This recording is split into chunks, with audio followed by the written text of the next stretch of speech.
Hey, thanks for joining me for our daily marketing tips. This week we're talking about key digital marketing components. So when a client comes to us and they say, well, where do I start? This is sort of the cheat sheet for that. You don't want to put the cart before the horse. You want to lay down a foundation, but you might have a limited budget, so you need to figure out what the priority is.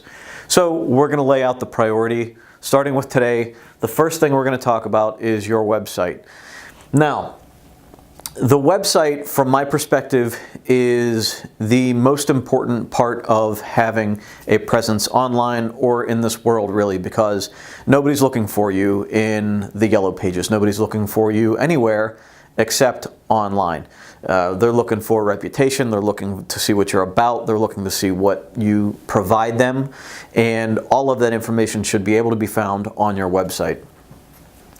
So when we're talking about a website, there are a few main things that we want to talk about. One, what's the goal of the website? Is it a reputation builder?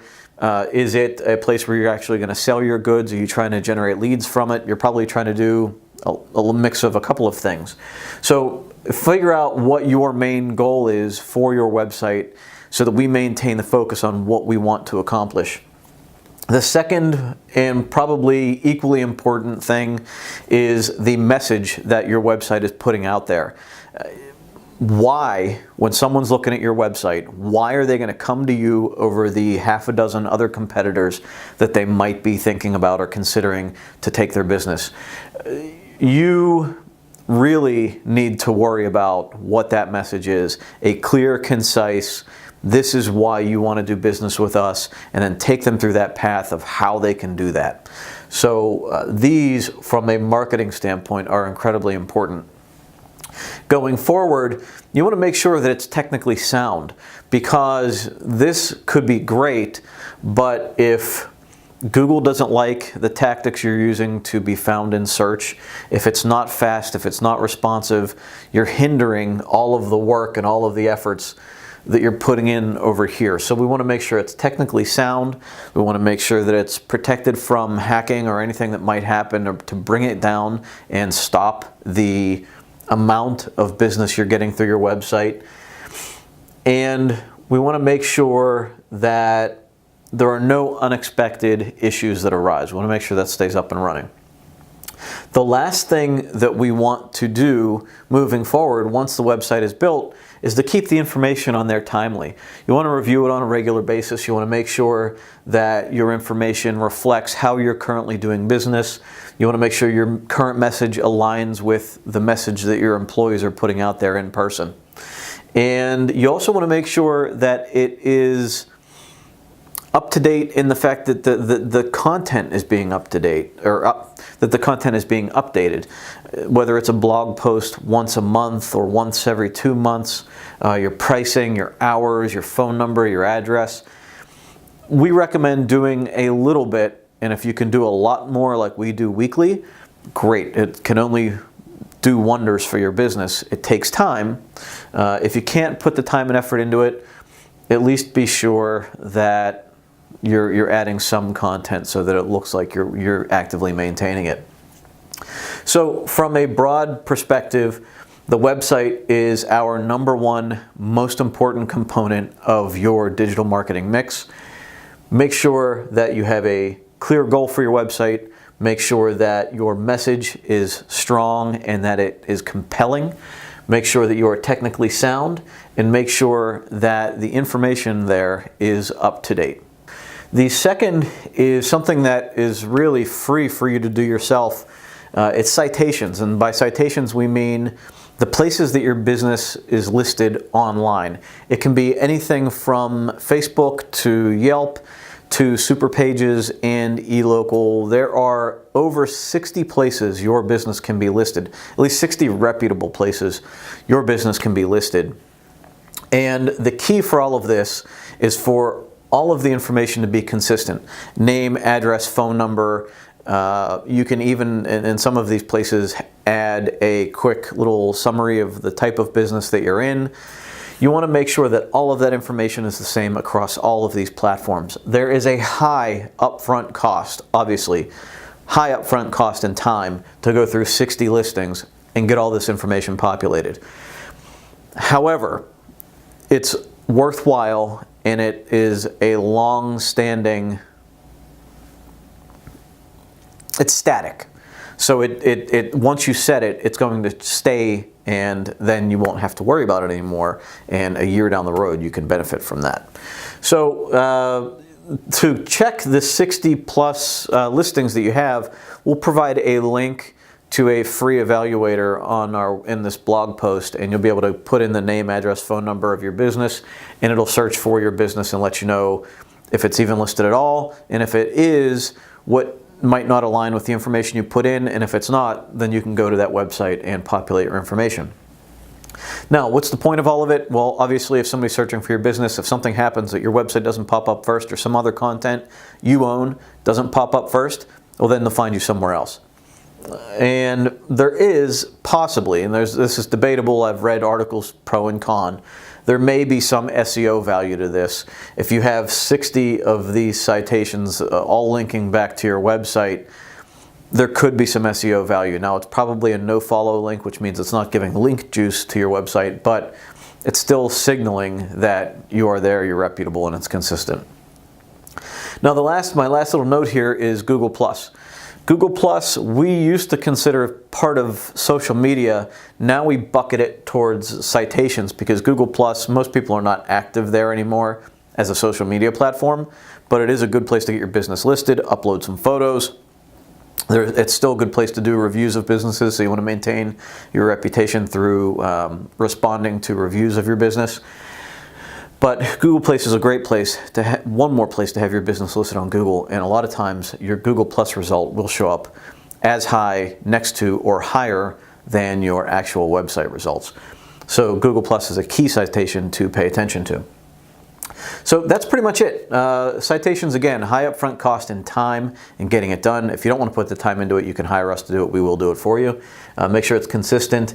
You want to check every listing you can find with your business in it. We'll give you a link on how to get there. Maybe some SEO value, and Google Plus, probably the most important place to do it. Now, I put social media behind website because website's your own platform. It's the most important thing to you. And I put it behind citations because citations are sort of a one and done thing, aside from a little bit of maintenance going forward.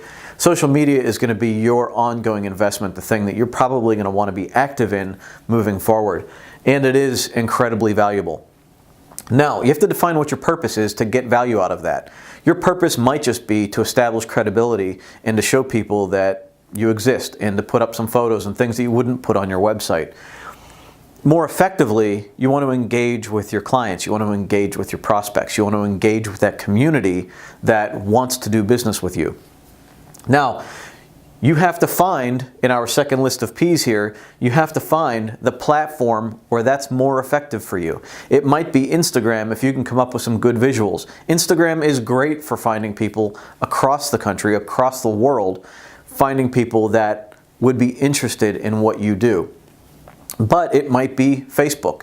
In Facebook, you can get maybe a little bit more back and forth with people and a little bit more of a dedicated following. Smaller following maybe, but a little bit more dedicated.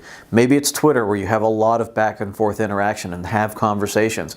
It's all up to you in figuring out what is most important for your business and where your best use of time is. So, deciding your platform and then sticking to it. You might have one or two platforms, but it just depends. It depends on where you find your time and how much time you have and how effective it can be and your return on investment for your time doing it. Now, the last thing we have here in our list of P's is personality. This is where you let your personality of your business shine through. And if you believe in being efficient, how do you put that out there? If you believe in being creative, how do you show that you're creative?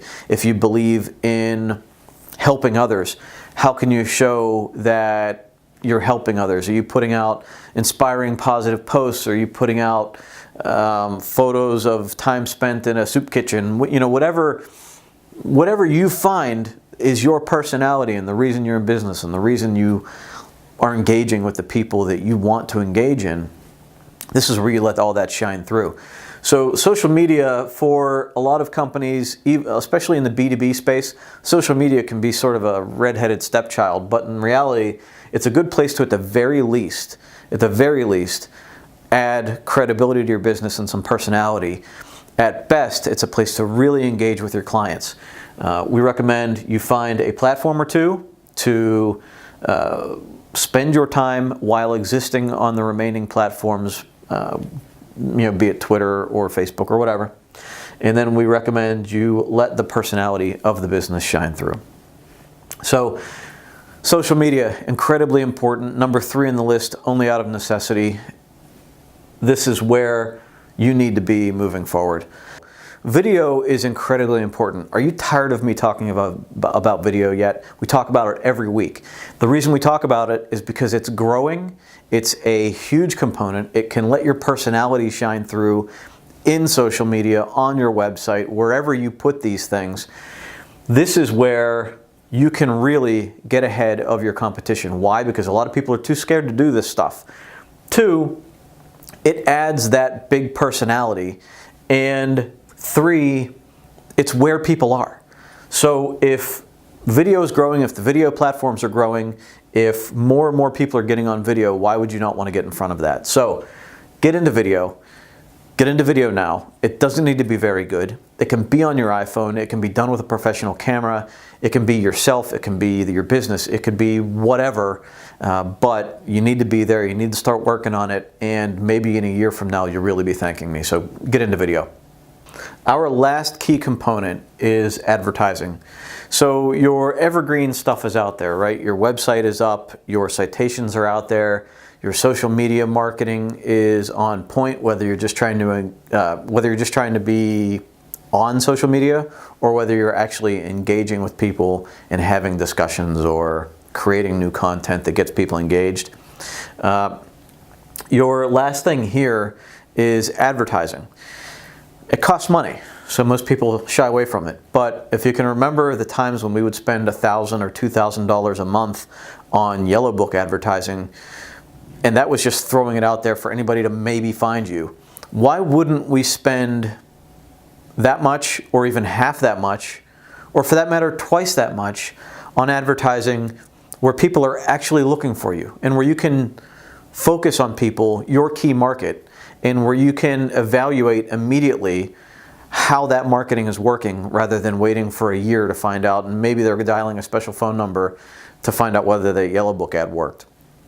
So it's amazing, how analytical and how much we can track this, but how adverse people are to it because it's not what we're used to, even 15 years or 20 years after all of this started. So where do you advertise has a lot to do with what your goals are.